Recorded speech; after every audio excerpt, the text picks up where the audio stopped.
Happy Valentine's Day, and welcome to a special edition of the Substitute Preacher Podcast.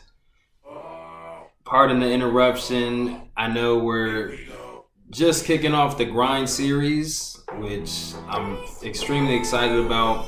But for Valentine's Day, this is my beautiful wife, Justyna, and I'll kind of let her introduce our story shortly here. But before we start, you guys who follow me on Instagram, you've seen we've been posting for you guys to ask questions, and a lot of people did, so thank you guys.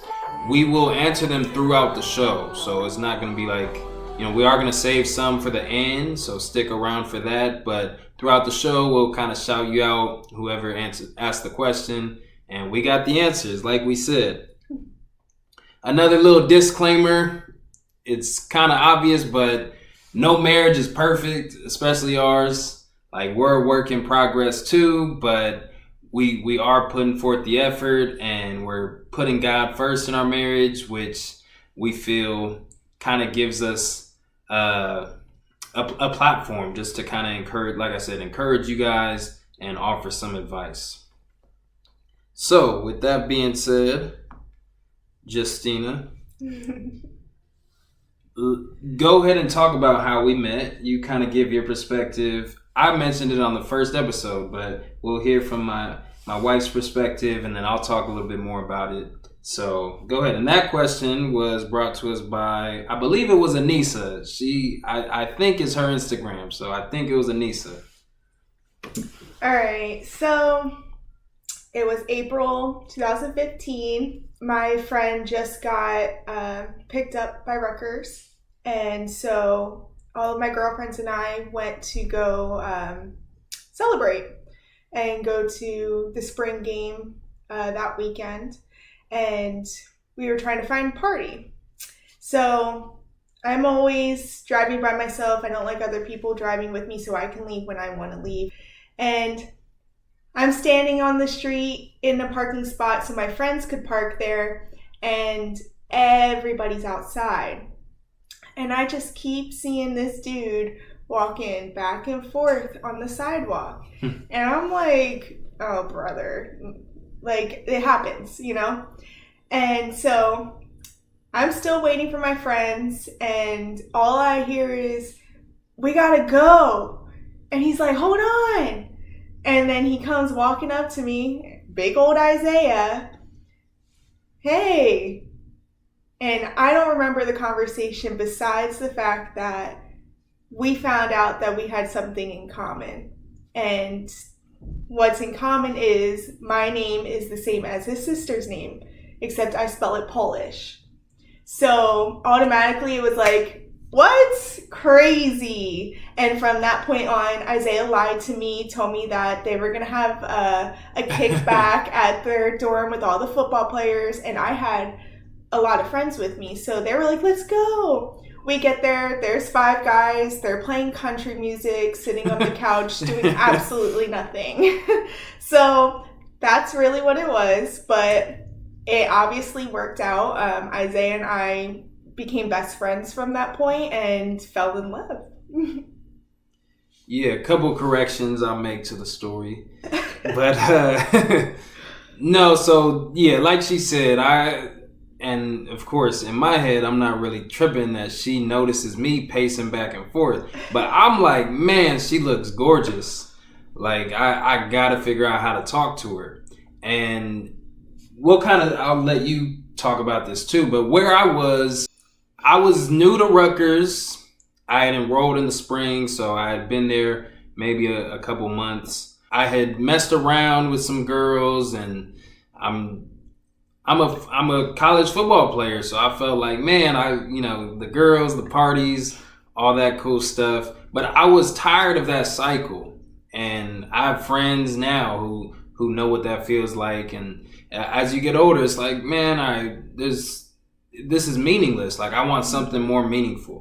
And so I was preparing myself, and I was kind of starting to pray even though it's awkward when like you're praying about women, but you shouldn't really be doing what you're doing with women. So it was kind of weird, but I was starting to pray like, God, maybe it's time that I get in a serious relationship. So I'm with my boys, some of my best friends to this day. And Wave, he drove. Yeah. And so they're ready. He's, hey, come on. And I'm like, all right, like, nope, I got to say something first. I was annoyed. I knew we were just going to go home. So I just go over and say the first thing that popped in my head. You don't remember this, but yeah, the first thing, like I was like, hey, what's good? What's your name? And normally that ain't really my approach, but I asked her name, and her and my sister have the same name. So we just kind of hit it off. And yes, I did lie, and I acted like I was the man, like I had all these connections, I was the plug, but I didn't because I was new. And I'm all the way from Cali, so I hardly knew anyone. But yeah, so we was at Jimmy's house, Jimmy Hogan. I think we was in his apartment, and cool dude. And yes, there was 1 or 2 country songs played. But it was some rap too. I don't listen to country music, but that was him. I actually think Sarah took the speaker and started playing music that we all liked. Okay, yeah. So that happened. I don't blame her, but that's kind of how it came about. Yeah, 9 years later, going on 10 years, we're here. So we'll dive more into that. I mentioned kind of where I was. What about you? Like at that point before we met? Because, yeah, like you said, we became friends. We hit it off. We went out a few times, and then it was like, all right, we kind of started getting serious. We liked each other, but what was your love life like before me? As you know, because we had the conversation, I was talking with somebody, and I had a crush on that person since high school, and I finally was in that point where I was like, all right, like I finally got him. And then we all went to Rutgers, and I met you, and it was like everything changed, and I didn't understand why, because I was so excited about the relationship. Well, it wasn't even a relationship, a situationship I was in, and then to just be like, no, I want Isaiah. It was like, it was confirmation that this is what I should have. But up until that point, every relationship I was in, I always thought it was real, but then I would find out it wasn't. So being in one that was secured, I felt the difference. Yeah, and that was definitely intentional.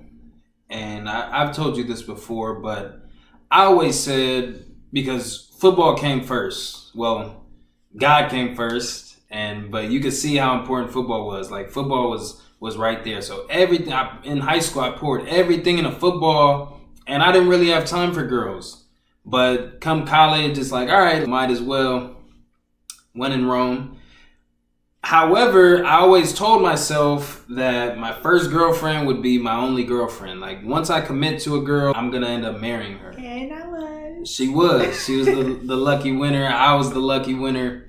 So I did have that in the back of my mind, and I know you experienced some frustration making it official, and you joked about this. I was a friend for a really long time. She was a friend. Like I introducing her to my family or other close friends. It was like, yeah, this is my friend, this the homie. But in reality, I really liked her, but I was nervous. I was a little bit scared to really commit because I knew like once I commit, I'm all in. Ring me. So that was my perspective too. And like you said, I think you sensed that difference. I wasn't just trying to play you and play that game. Like it was real. It was meant to be. And that was a hard thing for me because you have a rep in a way as a college football player. Automatically, my first thought is, I don't even know what I'm doing trying to get in this with him because he's going to play me. And even my dad was like, you're stupid for even thinking that it's going to be a relationship. And when we got married, I was like, ha! Because we proved everybody wrong. Mm-hmm. It was a great feeling.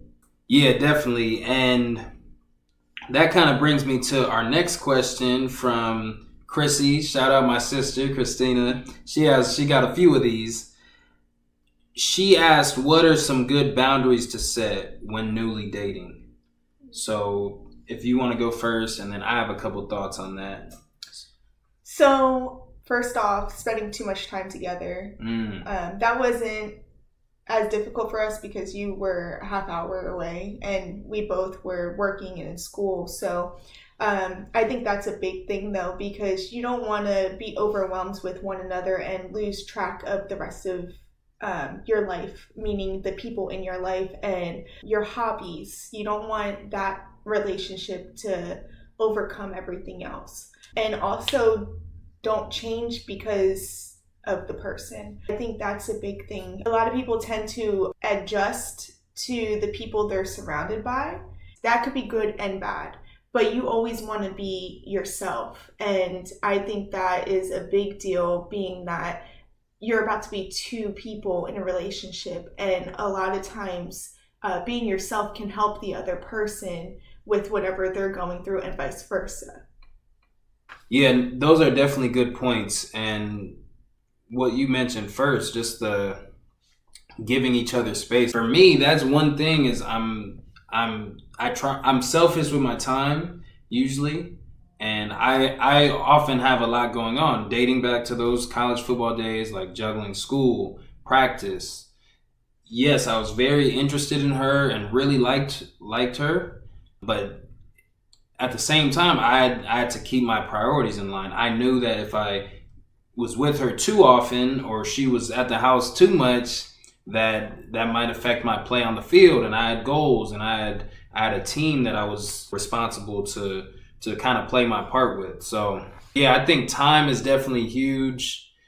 I think just the respect aspect, which I'll talk about a little bit more as we move along.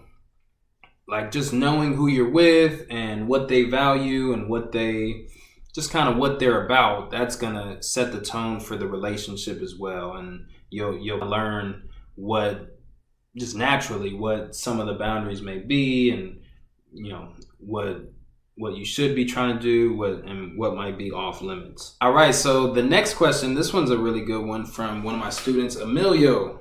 Shout out Emilio. He asked, is love worth fighting for? And so as we progress in our story, we dated,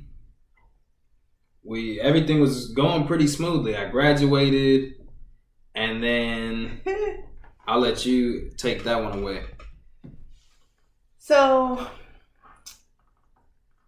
most of you probably don't know, Isaiah's college was in New Jersey, which is where I spent my whole life. I was born and raised there for 23 years. And Isaiah decided that when he graduated that he would move back to California.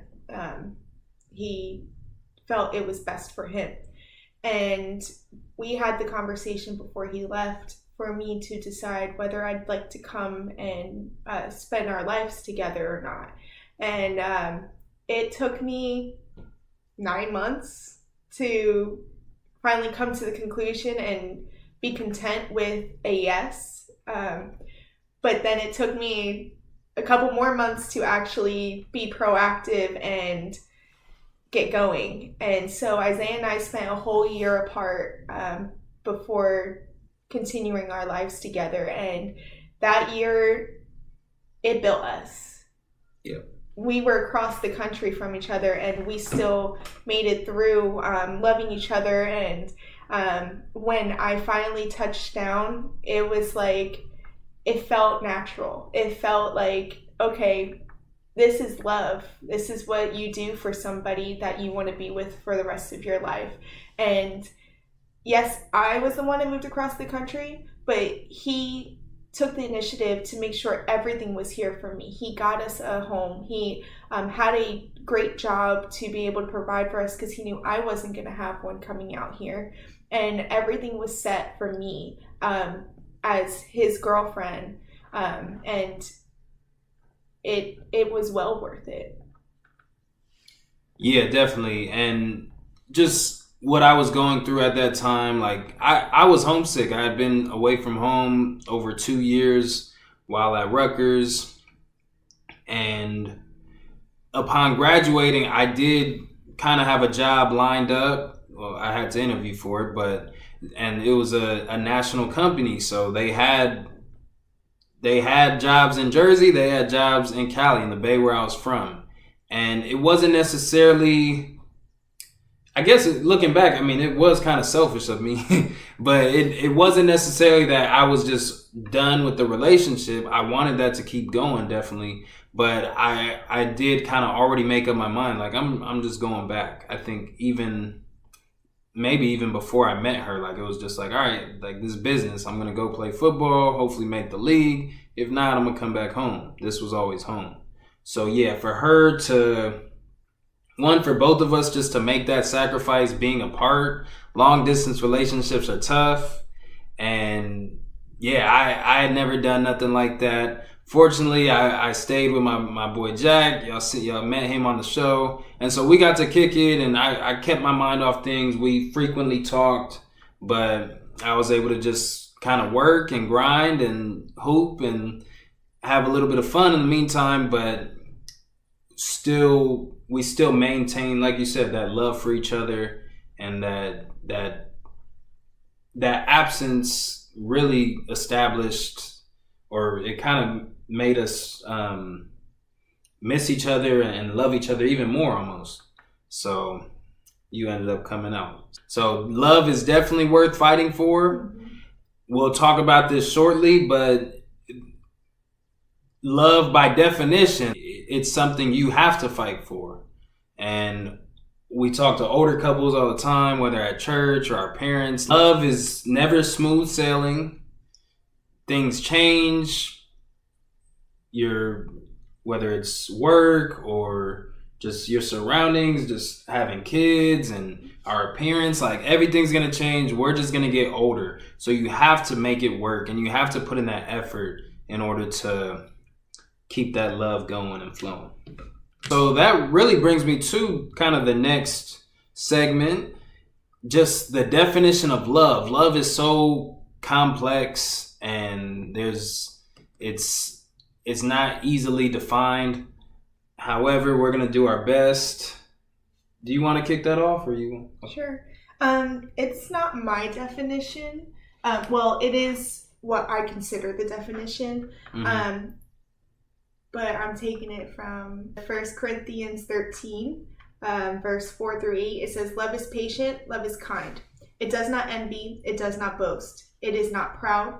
It does not dishonor others. It is not self-seeking. It is not easily angered. It keeps no record of wrongs.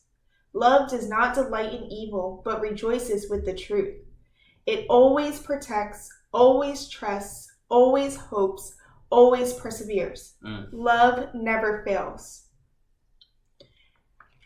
I love that because it is literally how a relationship should be, how a marriage should be, how a friendship should be. Mm-hmm. It's not just on marriage alone, but it's on how you should love one another.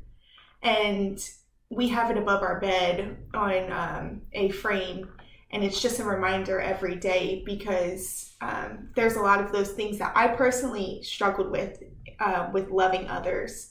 And so the reminder, it's really good because, like I said, it's my definition of love. It's what I want to be able, or how I want to be able to love others. Yeah, thanks for stealing my answer. We have the same thought, and we're both believers, obviously.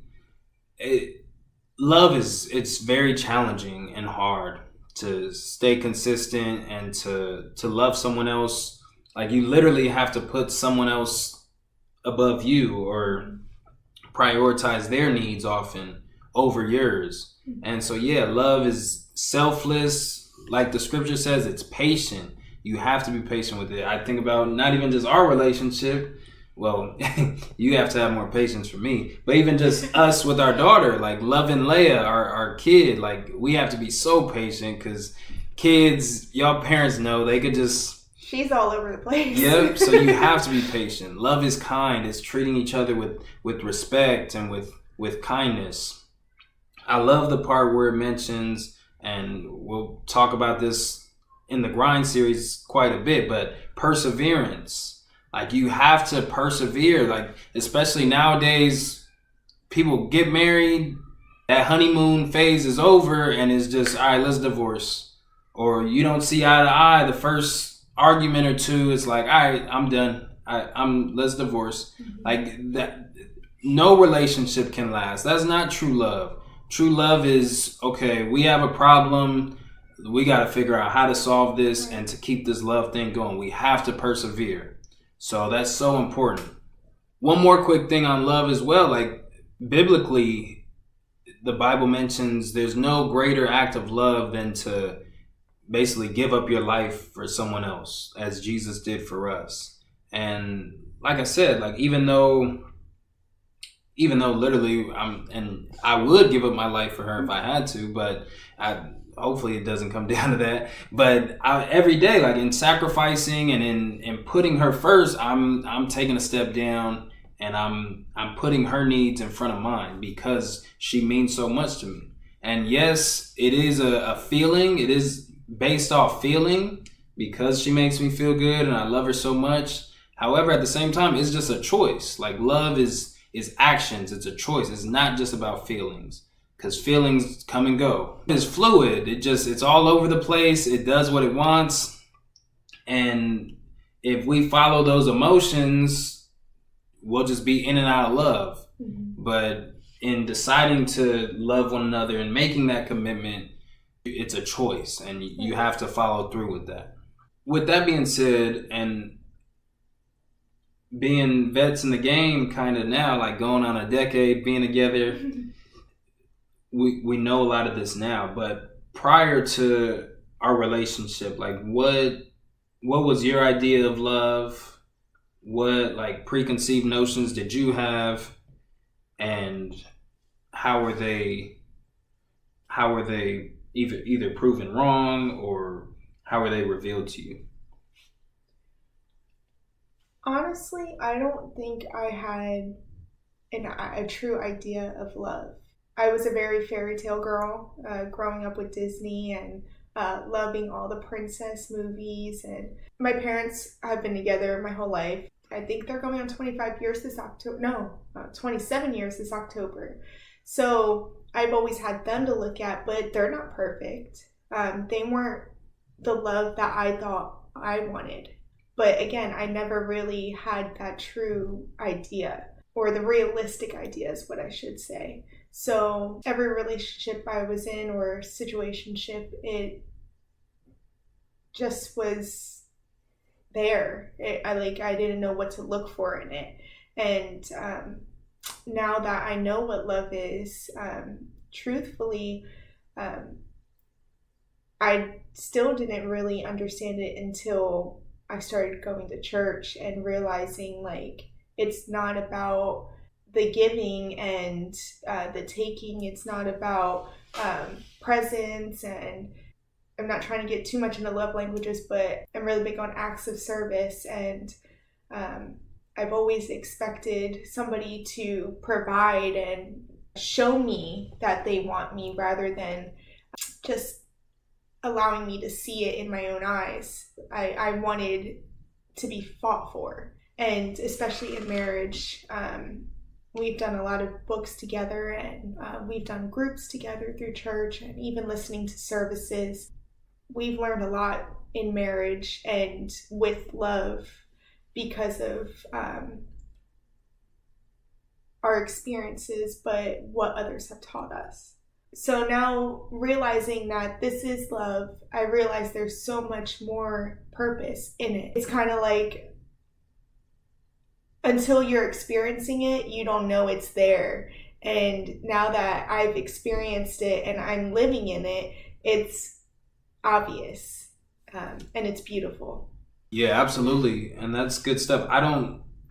You weren't wrong in, like you said, the whole fairy tale and feeling like a real man should, whether it serve you or show his love to you, like, all that is fine, but it's just not, there's so much more to love, and there's so much depth involved in it.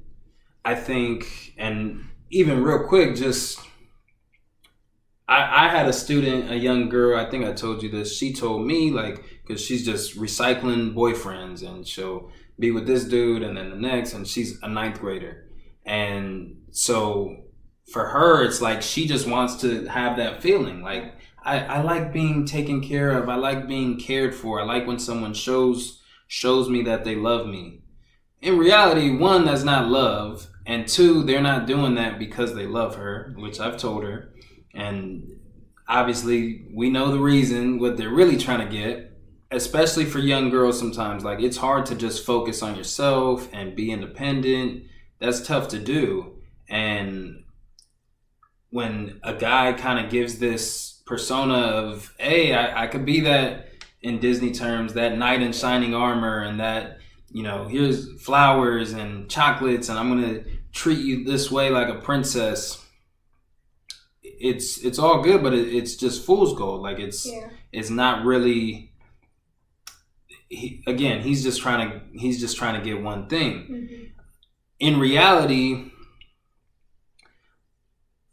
kind of like you said, love, it involves so much more, and it's so much deeper than that. I know for me, both of us were fortunate and are fortunate. Like, our parents are still together, and they've exemplified love for us, which has been awesome to see those examples through our parents. And so through mine, like, I've always felt like my parents just had this perfect marriage. It was great.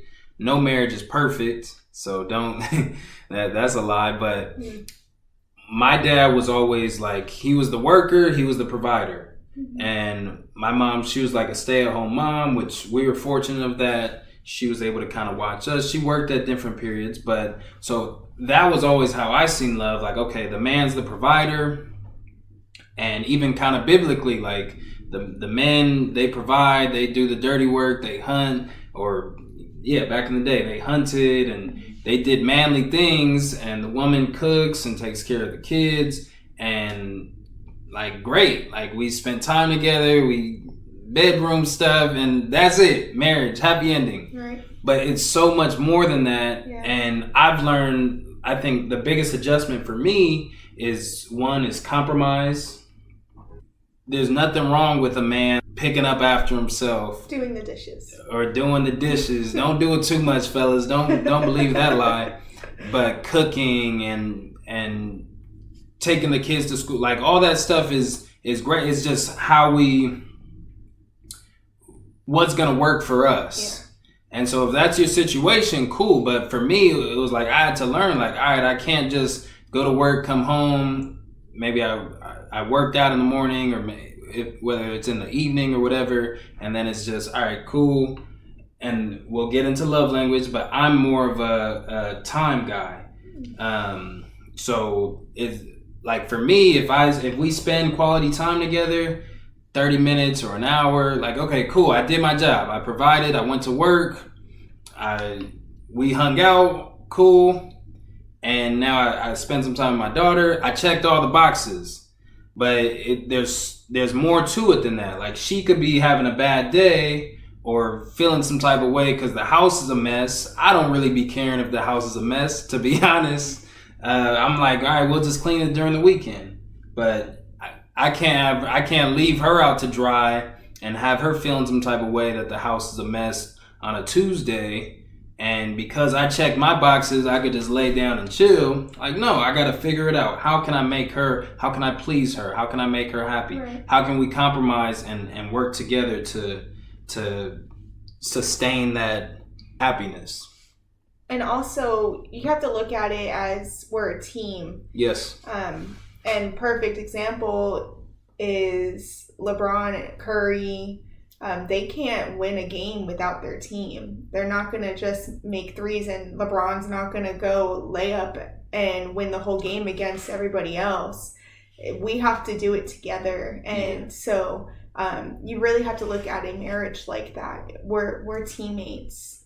We need to support one another and challenge one another and be there for one another and just encourage and coach each other up. Absolutely. Quick correction. Steph occasionally can just do it on his own. That's how great he is. LeBron, I don't know about that, but they're both special dudes. So in marriage, you're right though. We can never just do it alone. It goes both ways. It requires both of our efforts. That brings me to the next question from another one of my students, Adrian. He asked, "What's the key to a healthy relationship?" For me, it's communication. It's really important to have conversations, and whether that's a simple conversation of the trash needs to go out, all the way to conversations of deep thoughts. And as a woman, us women overthink a lot and constantly have thoughts going through our minds, and our minds do not sleep. So being able to express my feelings, my emotions, my concerns with my husband, it's reassuring and it's a sense of peace. And to be able to be like, babe, can you please take out the trash? Like, it's been filled. It's time for it to go.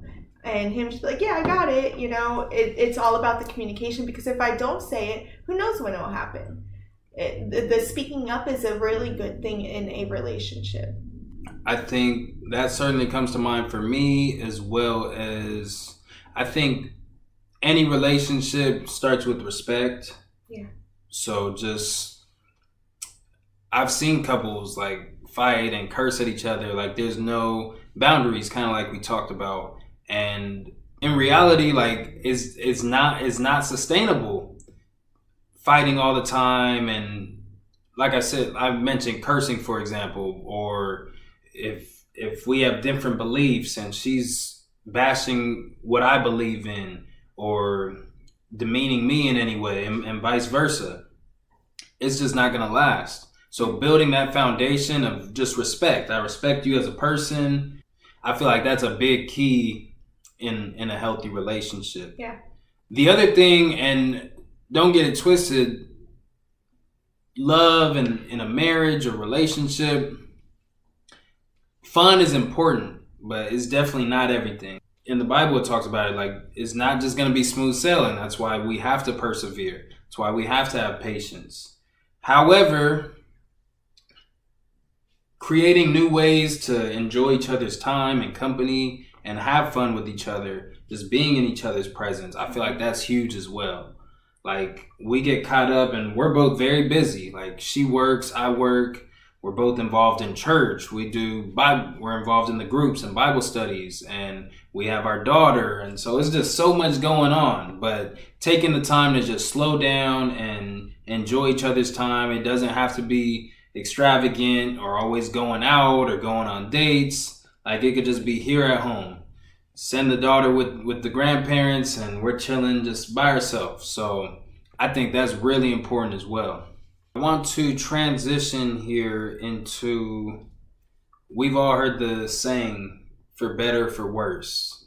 It's when they do the vows or whatever for the marriage. What part? They say that, right? Yeah.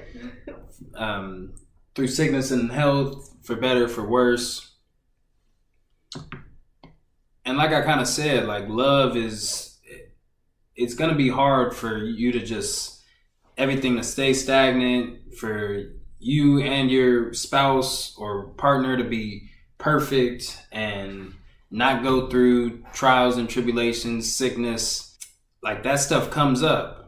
So how are you combating that? How are you applying those love characteristics that we talked about to make it work? I think one thing it mentions in the Bible that's really cool, God gives us a peace that transcends all understanding. That's a scripture. Well, Paul also mentions, I think in Ephesians, he mentions that Christ's love for us transcends all knowledge. And kind of similarly, common knowledge, if I'm with this person and then something changes, if their appearance changes and I don't like it, I'm not going to be with that person. Or if initially they're really kind and nice and funny and then they stop being funny, common knowledge, see ya. If I was with you for that reason, like now I don't want to be with you. So let's end things. but that love that God gives us transcends knowledge. And when we sin, he still loves us. That's not common knowledge, right? So it goes the same way in relationships. I feel like if we want to emulate that love, it has to transcend knowledge. Mm-hmm. So we both have a couple examples of that for better, for worse phrase, and us maybe going through some things and putting it aside and prioritizing love. Mm-hmm. So what example did you want to give? You had one or two. I have two. I'll just be quick with them. One of them is when your back was messed up real bad when it first happened. Back. Isaiah has sciatica, and when it first happened, we didn't know what it was, and it was scary because I've never seen him in pain before, let alone that much pain. I had the dude in the back seat of my Jeep with all the seats down, and he's laying in the back while we're going to the chiropractor trying to get him some help. He ended up going to the emergency room, and so needless to say, I had to take on a lot of responsibility. I'm trying to bring all the groceries up by myself. I'm helping him get dressed because he couldn't even bend a certain way to put socks or his pants on. And it was just a challenge to see him like that, but for me to take on more. Mm-hmm. And I think at the time I was working nights too. I used to work overnight, so that was even harder. But also, even now when it's football season, with you being a coach, you're gone a lot. And so, again, I take on the cooking every night and doing the laundry, as a wife should, but you help with a lot of that. She said it, I didn't say it, as a wife should. No. But he helps out with a lot of the stuff at home, which I'm extremely grateful for. So when the time does come where he's gone, I do feel the pressure, and it makes me even more appreciative of him because I have the help.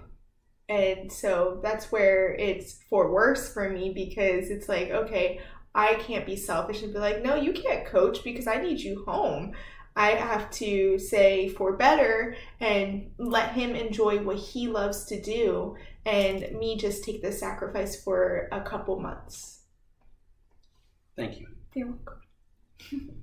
Yeah, so similarly for me, my back went out. I had a bulging disc or a slip disc or whatever, which caused the sciatica. Recently for you, I kind of experienced it. You had knee surgery, and she had an accident. She had to get knee surgery to repair her ACL, and I learned to cook. I kind of enjoy it now. He's doing good.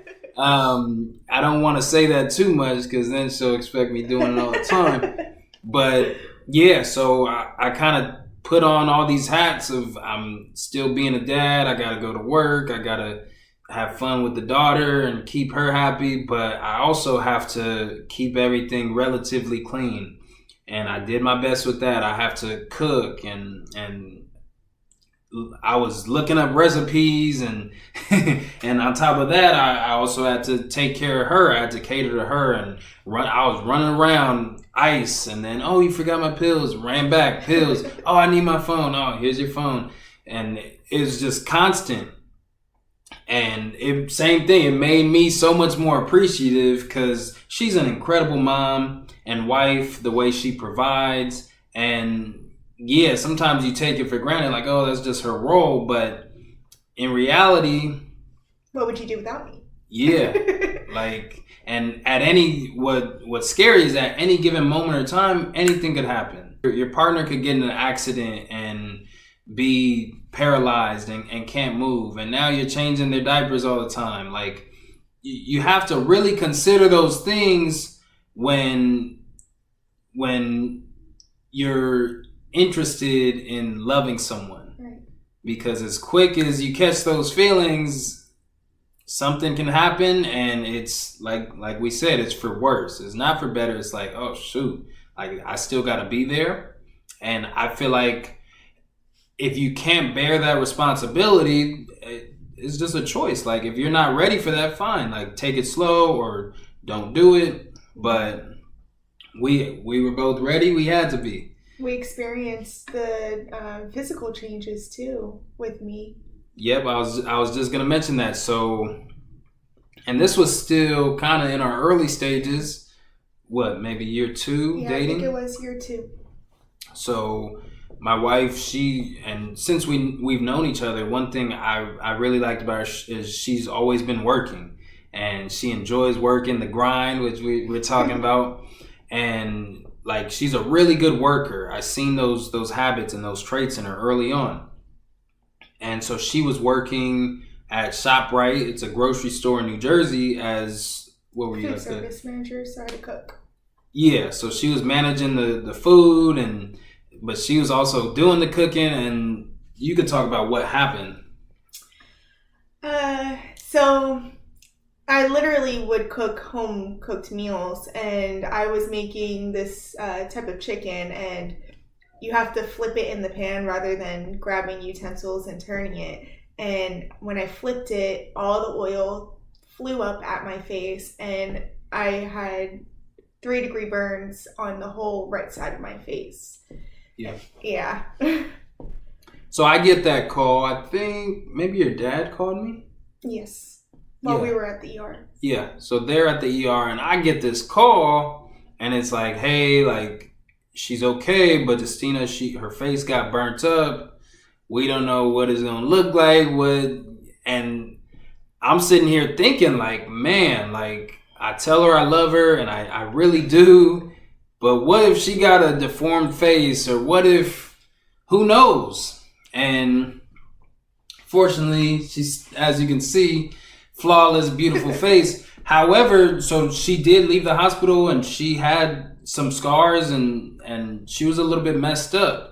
But I put all that to the side, and I had to make a choice right there. And we got off the phone, and I told myself, like, nah, I really love this girl. Like, no matter how she's looking, no matter what the outcome, I'm going to be here for her. And so that's what I did. And we have a picture. It was our anniversary, or it was my birthday. It was my birthday. It was February. Yeah. And so we were out eating, and she's looking sexy, but she had her scar showing, and she was, as any woman would be, she was a little bit insecure and embarrassed by it. But I was like, baby, like, you still look good, and I'm still rocking with you. So I think that was huge for me, just in our growth. But it was also big for her, like, knowing I was there I was gonna support her regardless. Like, I ain't going nowhere. All right, so briefly, we kind of hit on the love languages. Yeah.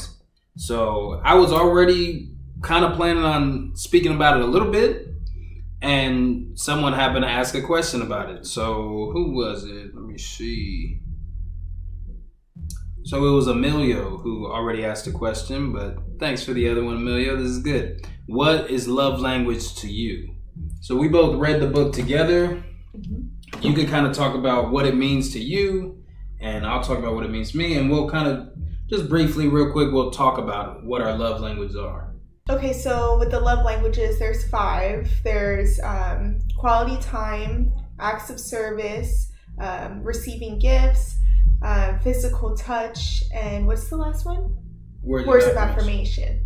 And I believe that those 5 are essential for a couple to understand, so that they can understand each other better, because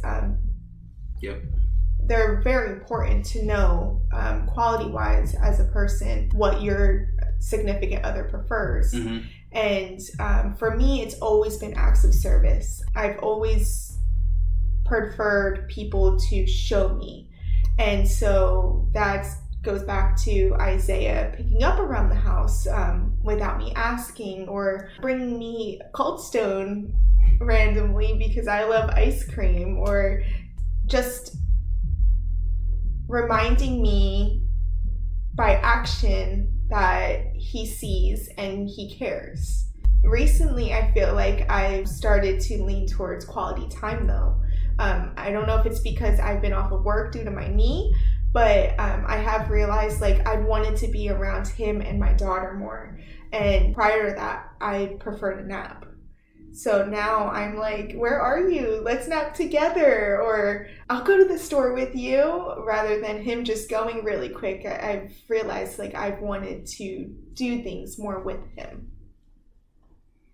Yeah, that's good. And keep in mind, like if you haven't read the book or if you haven't heard of these, typically we see love or we make these connections through that lens of our personal love language. So for example, hers is acts of service. She's oftentimes like she'll just go to the store and bring me back something, or she'll clean around the house or make me a special dinner. Like that's her way of showing love. Mm-hmm. However, I'm not big on acts of service. So one, that means I'm not going to do it as much for her, even though I do. That is something I feel like in any relationship, like you should do. I feel like it comes with the territory. However, mine is the quality time together. So I'd rather just kick back and relax, sit on the couch and talk and kick it, get to know her that way. So if we do something like that, oftentimes I feel like, all right, cool. We showed each other our love today. When in reality, something like maybe, again, picking up around the house or taking Leia, she has to take Leia somewhere, but for time, I'm like, hey, I'll take her for you, or just kind of showing her that way. So finding that balance of what my language is and having that discussion and seeing it through her perspective, and then trying to just kind of demonstrate it in all those areas is so important. I think what you have to understand is you have to understand each other's love language to be able to give it to one another.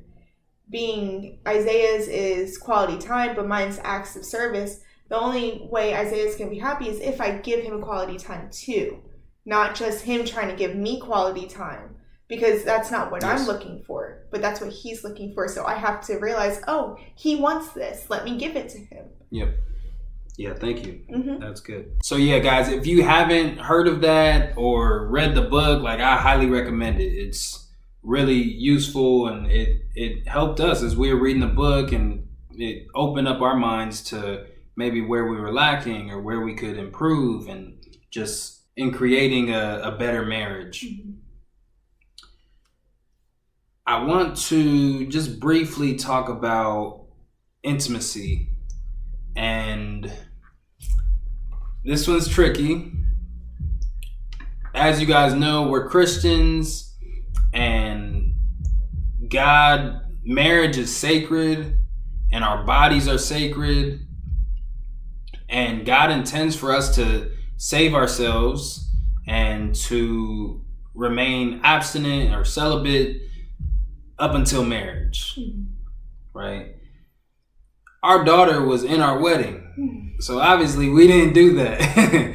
Regrettingly so, though, because we've talked about this. I've talked about this even with some of my boys. Like, yes, it feels good and it's great, and the thing nowadays is bodies. How many bodies you got? And for women, even though now it's kind of crazy, but at least 10 years ago, women, like, you want that count to be lower. Guys having a higher count, it's like, cool, I'm the man. In accumulating all these different partners, it not only affects you, the person, like personally, but it also affects the person you're with.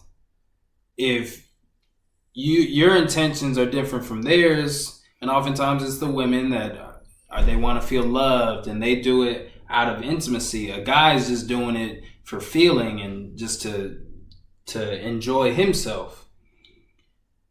So that really can do damage. And I started to kind of notice that trend. And what I never even would have imagined is that it can even potentially affect your future relationships. And if they're out there doing the same thing, now it's like it's all these souls just linking up, and it's not meant to be. It's not in the context of love, and you're just creating damage to that person, yourself mentally, and it's toxic. So for me, I do regret that. And it is like, man, if I would have stayed pure and waited for my wife, like it would have been so much more meaningful. Mm-hmm. And I wanted to, there's females out there that I regret, and maybe they seen it as something different, and I was just trying to please myself, and now she's scarred, and the next relationship she's with, she's gonna still be damaged from me, and so on and so forth. So even for you fellas, I know it's kind of different for us. Trust me, I've been there, and a lot of men struggle with lust. If that's you and you just want to sleep around, don't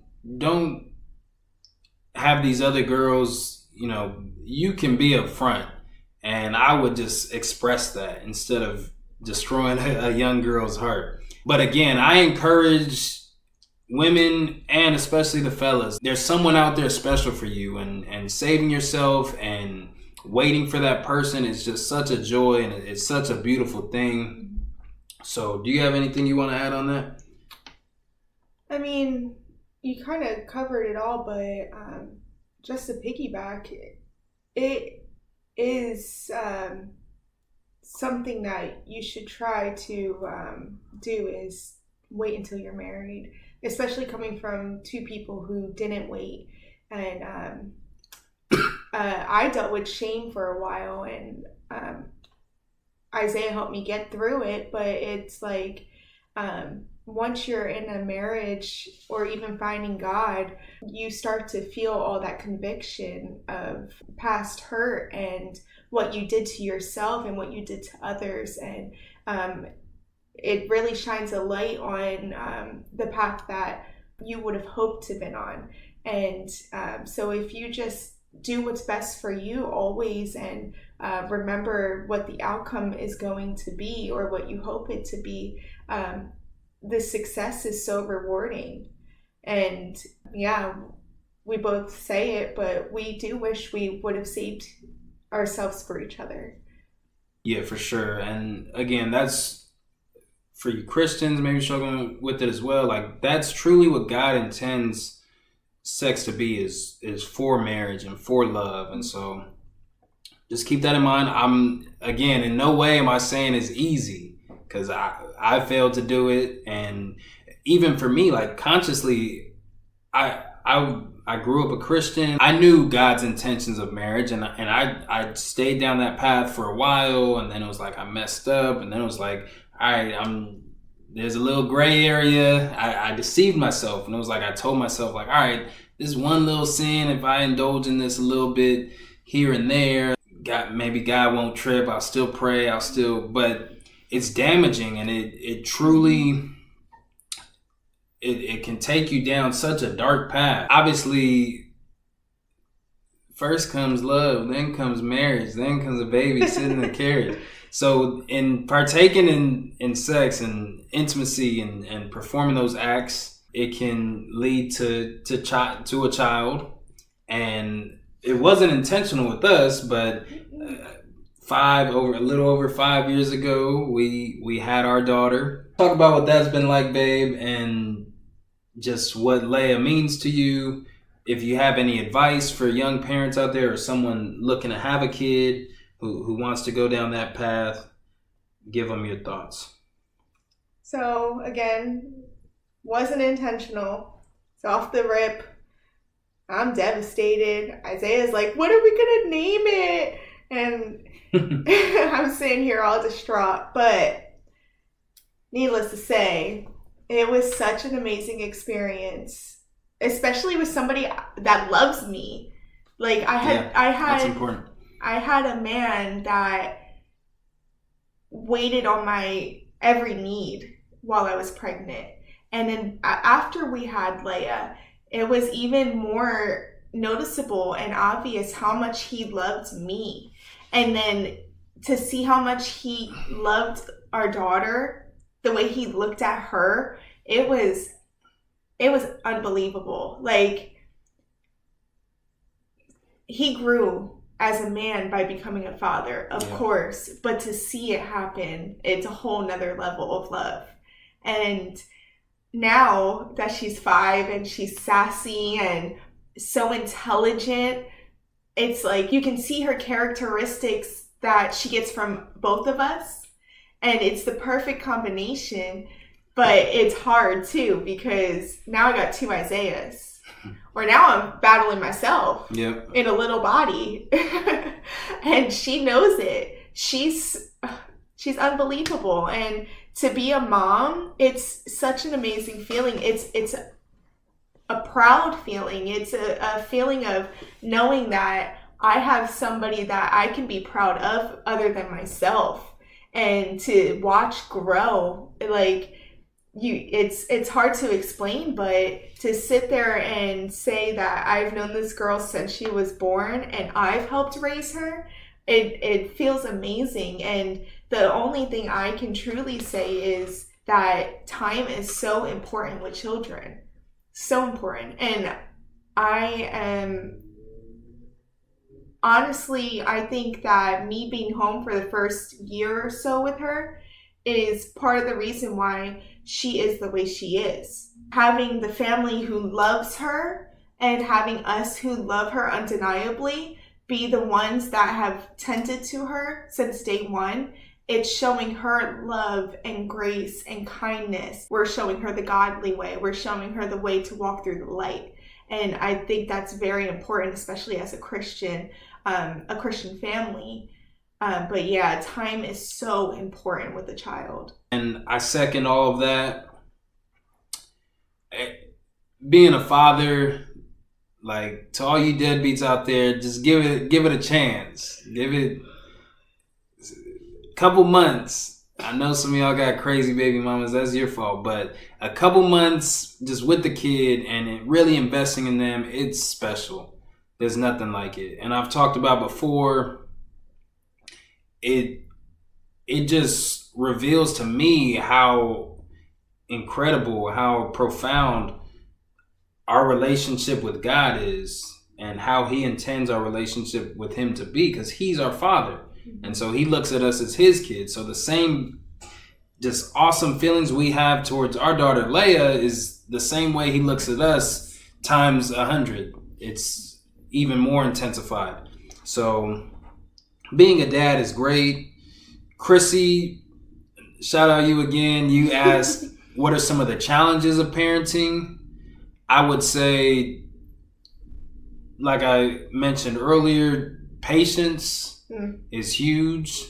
And just knowing that this little thing that you created, it can't survive, especially as a baby. Like, it can't survive without you. And that's a huge responsibility.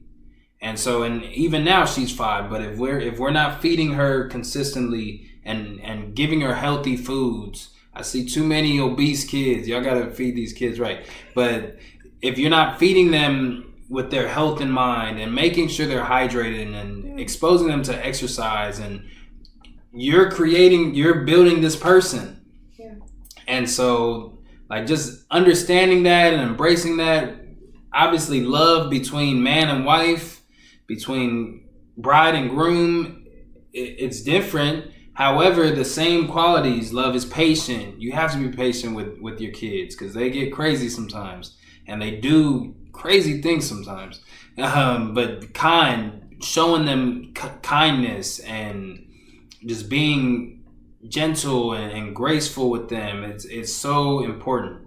And it's not always easy. But yeah, regardless of the challenges or the frustration that parenting can bring, again, like, you have to just understand that it comes with the job, but the reward is so much greater. Mm-hmm. Next kind of topic or question. Shout out my beautiful mama. She asked these in regards to keeping God at the center of our marriage. Mm-hmm. Because, and we've learned about, we were reading a book for couples, for Christian couples, and it taught of the significance of not only just, it's about our relationship, but it's about our individual relationship with God, and then kind of combining that together, our relationship with each other and God, and how everything just falls in line after that. So that was cool to kind of read about. My mom asked, what are practical things that we do to keep God at the center of our marriage? And then, do we notice a difference when we're not prioritizing God? Do you want to go first, or you want to? Sure. So, not even just with our marriage, but as a family, we try to keep God in everything. And the perfect example is every single night when we put Leia to bed, we get in her room together and we have a routine. For a while, we were doing the Bible app with her for kids so she can learn the Bible more, but she started memorizing it. So now we all take turns praying, and the three of us pray together every single night. And it's very important to do that as a Christian family, but it's even special because Leia's growth in her prayers that we've been noticing is tremendous. But as a couple, I feel like we are on and off with praying together. There's times where we're very consistent, and then there's times where we go weeks without praying together. And that is a challenge for us that we can challenge each other on. And I feel like when we do pray together, it does make quite a difference in even our emotions and the way we carry ourselves as a couple. Mm-hmm. Yeah, I second that. I mean, it's hard to read the Bible together, or if we're praying together, you can't do that and then turn around and disrespect one another or go ahead and argue. Like it makes it more tough to be negative when you're filling yourself with so much positivity through the prayers and through reading our word. So I think that's kind of one aspect there. I think also it just adds another layer to the marriage. Like when we're reading the Bible together, discussing what we read personally, it's like that just creates so much more opportunities for growth. And she's asking me questions, or I'm asking her, and we're just finding new perspectives on this thing called love and this thing called life. So I think that's pretty cool as well. And you kind of mentioned this, but my mom asked if there was a difference when we're not prioritizing God. And yeah, absolutely. Like, and again, even like the book mentions, like even if, because we both read the Bible every day and we pray every day on our own and as a family, as a unit of three, but when we're not doing it together, it's like she don't know where my head's at, and vice versa. Like she could be reading about faith and I'm reading about perseverance, but we're not talking through it, and now we're both being impatient. And now we're both, even though there's benefits to obviously us individually. Yeah, exactly. But as a couple, if we're not building on that, is very easy to. She could be in a mood, or I could be going through something, and now we're over here arguing. Versus when we come together and pray for things or talk through it, and oh yeah, I read a verse earlier that was talking about this, and here's how I'm encouraging her, she's encouraging me. Like it just, it's a way to avoid spiritual battles in a relationship. Definitely. And most battles, that's what they are. It's a lot of spiritual type stuff. So good questions, Mom. We're gonna kind of wrap it up here and conclude. Just one more thing from Miss Curious Chrissy over there. Great questions, Chris. But we'll answer her question, and then we'll just go kind of rapid fire for some of these other questions. Okay. So my sister asked, with this crazy generation, what advice do you have on finding healthy relationships? We answered part of that question. I think the part I want to focus on is with this crazy generation, that first part of the question. because this generation is crazy. And we're seeing stuff all the time. Yeah. Whether it's dudes with 1,000 baby mamas or it's women trapping guys, celebrities or athletes, and deceiving these youngsters and really just trying to get paid. Like, there's some toxic stuff going on nowadays. I think, just to kind of sum up how, at least on the surface, what it looks like with this generation, I think love is transactional. Meaning like, all right, I'm here, but what could you give me? Yeah. So taking a step back, and like I said earlier, like just being transparent and letting your potential partner or your potential date know, like, hey, this is what I'm looking for. Like setting the standards and allowing them to decide, like, okay, is this going to be right for me as well? Right. Instead of, love can't be selfish. Love is selfless. So if you're just going into it thinking, all right, what can I get out of it? Then you're not looking for love. Shame on you. And again, like, go find somebody else that's in the same boat as you, and y'all could just trade off. Whereas like, if you're really looking for something with meaning and purpose, just what we talked about, like you have to really do some soul searching and make sure you're in the right place to, one, love others, but to be loved as well. You got anything to add to that? I just think it ties back into communication. Yep. Basically what Isaiah is saying, but make sure you're very straightforward, intentional, and that your point comes across as clear as possible so you both are on the same page. Yeah, absolutely. All right, so now we'll have a little bit of fun just to finish off this episode. We kind of answered like the tougher questions, even though there might be one or two tough ones in here, but this will just be kind of rapid fire. Yeah, so for example, my mom also asked who cooks/bakes better. I'll let her answer it, and then I get a rebuttal though if she's making stuff up. Like for example, this first one, she's saying her.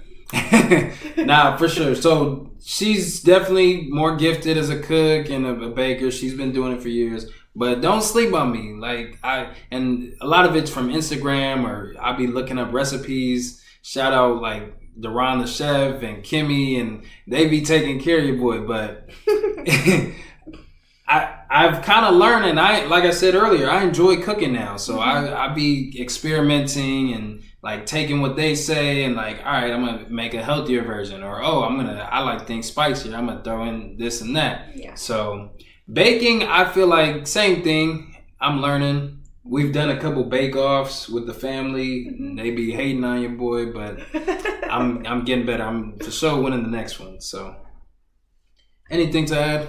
He's improving. Yeah, but we'll give that one to her. This one's good. Humberto from Home Church, our church, he asked this question: who apologizes first after a spat? Not me. Yeah, so I one thing, better. Yeah, I was gonna say both of us, we're both stubborn, we're both prideful. Can't be too prideful in a marriage or in a relationship.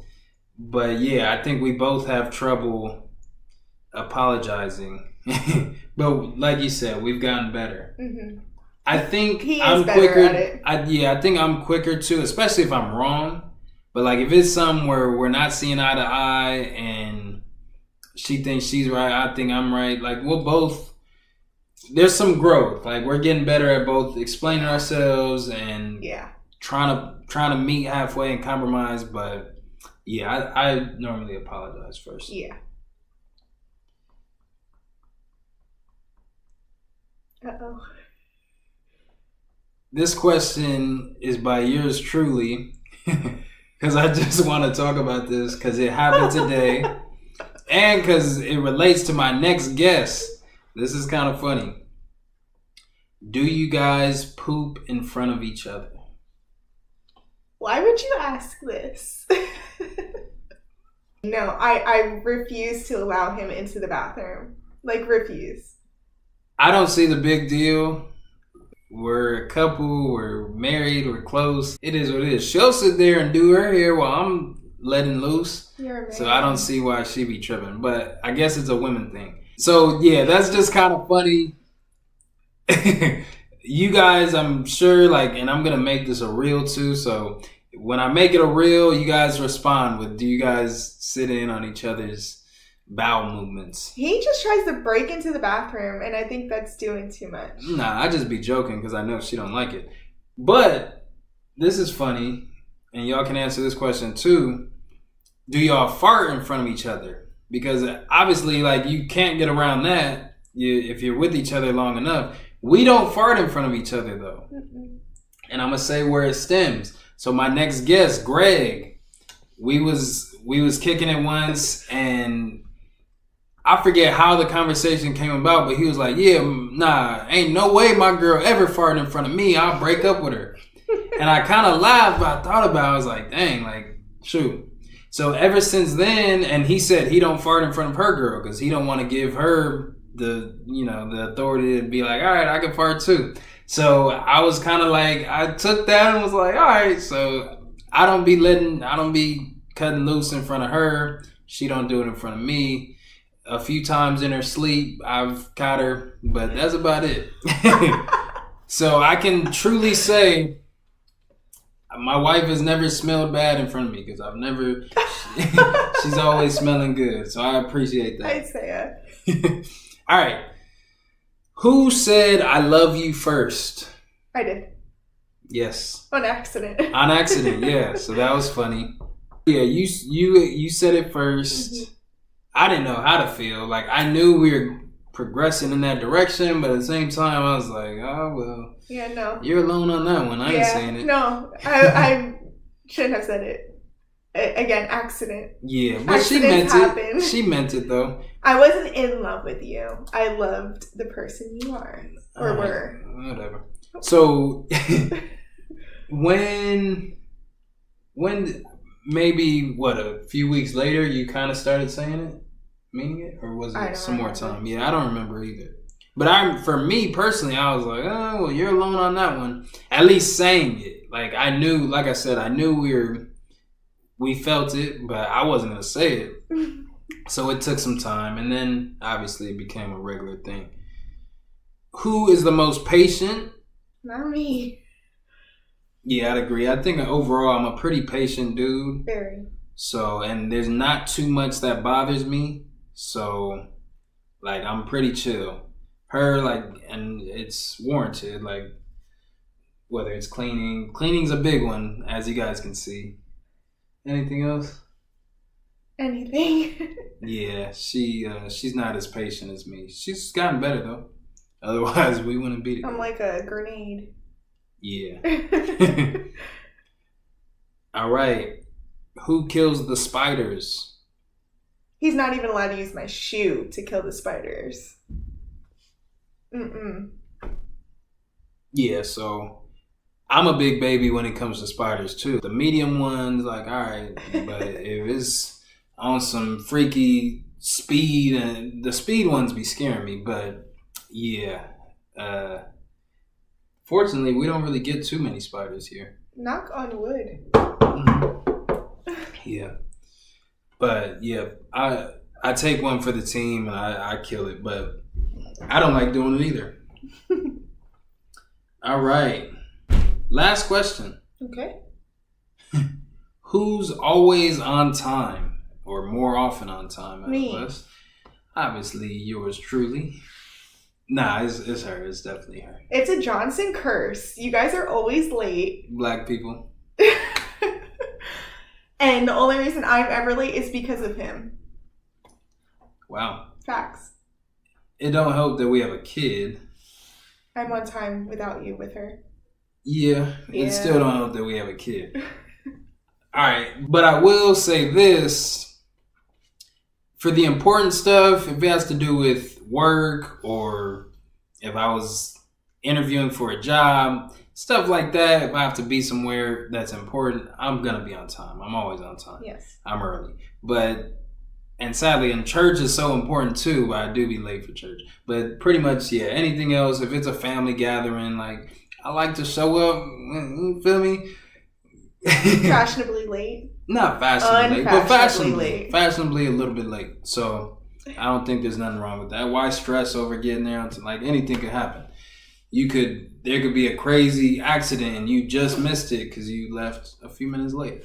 So, yeah. That does it with the questions. We hope y'all enjoyed this special edition Valentine's Day episode. I'm so glad and just happy you guys got to meet my wife. When I say we on the show, it ain't no production or nothing. Like, I'm doing all this, but she's my backbone and she's always supporting me. So when I say we, it means really us and my sisters and my parents. Like, they throw that support this way too. So we'll close out with a quick prayer, and then I promised her, or we at least talked about it, we'll make dinner together. So chicken parm, she be hooking it up, but I'm a helper, so we're both starving. So let me make this prayer real quick. Father God, we thank you so much for this time my wife and I enjoyed. I pray for all the couples out there this Valentine's Day that you would just give them intentionality, that they would move with a purpose when it comes to this thing called love. Even though we sometimes don't understand, God, you are love. So I pray that we would look to you for love advice and wisdom, and your word is where we can find it all. So we thank you so much. I pray that you just give these couples out there clarity. If it's meant to be, if it truly is love, help them to just work on it and do their best at it.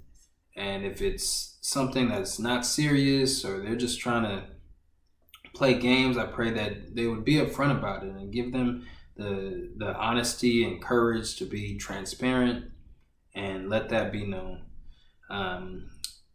Regardless, God, just even beyond couples and relationships, I pray that this love is in the air on this holiday of Valentine's Day, that everyone just shows each other love, and between families and friends and even strangers.